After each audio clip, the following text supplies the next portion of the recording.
Hello everyone, आज आपण बघणार आहोत मस्त ठेल्यावर भेटणारी अशी मिरचीची भजी रेसिपी।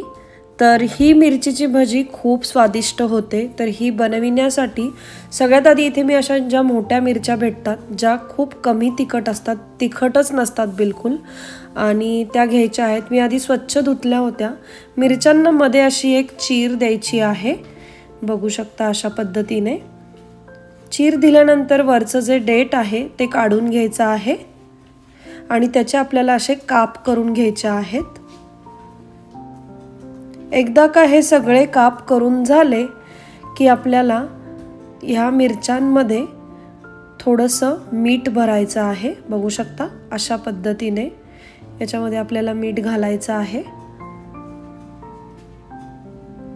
सगळ्या मिरच्यांना मीठ घालून झाल्यानंतर ज्या मिरच्यांचे काप केलेत ते सगळे मीठ घालून झाल्यानंतर एका बाउलमध्ये 1-1.5 कप बेसनाचं पीठ घ्यायचं आहे। इथे मी अर्धा कप वापरला आहे पीठ घेण्यासाठी, असे 3 कप घेतलेत। त्याच्यामध्ये घालायचं आहे तांदळाचं पीठ, थोडासा ओवा घालायचा आहे, सोबत हळद घालायची आहे, सोबत थोडंसं जिरं घालायचं आहे। इथे लाल मिरची पावडर वापरली आहे मी काश्मीरी, चवीनुसार मीठ घालायचं आहे आणि सगळं मिक्स करून यामध्ये 1 ग्लास आपल्याला पाणी घालायचं आहे। पाणी घालताना थोडं थोडं पाणी घालायचं आहे आणि मिक्स करायचं आहे, बघू शकता अशा पद्धतीने।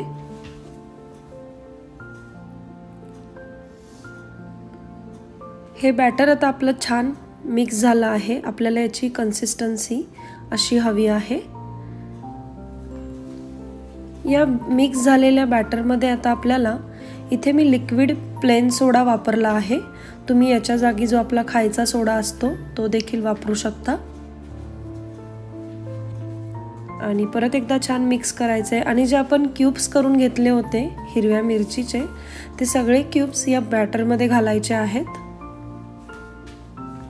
आणि मस्त हे बॅटर त्या क्यूब्सला छान कोट करून घ्यायचं आहे व्यवस्थित। एकदा का हे बॅटरमध्ये क्यूब्स कोट झाले का मस्त तेल तापून ठेवायचे आधी आणि हे छान फ्राय करून घ्यायचेत। हिरवी मिरचीची भजी बघू शकता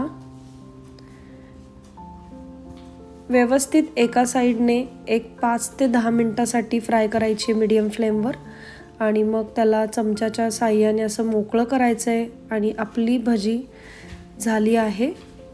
परत एकदा मी दुसरी बॅच फ्राय करून घेते आहे।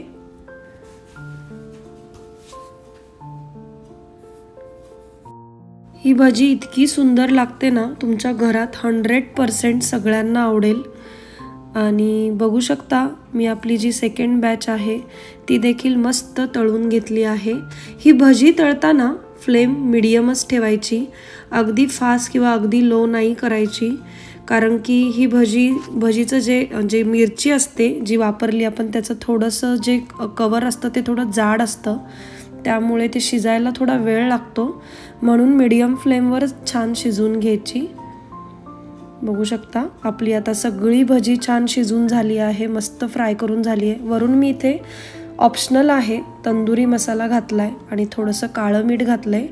तुम्ही या जागी आपला चाट मसाला असता तो देखील घालू शकता, खूप चविष्ट लागते।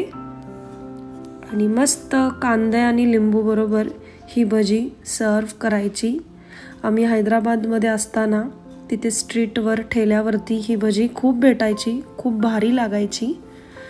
आज मला असं वाटलं ती रेसिपी तुमच्याबरोबर ही शेअर करावी, म्हणून मग नक्की करून बघा कशी वाटली आहे रेसिपी, मला नक्की कमेंटमध्ये सांगा।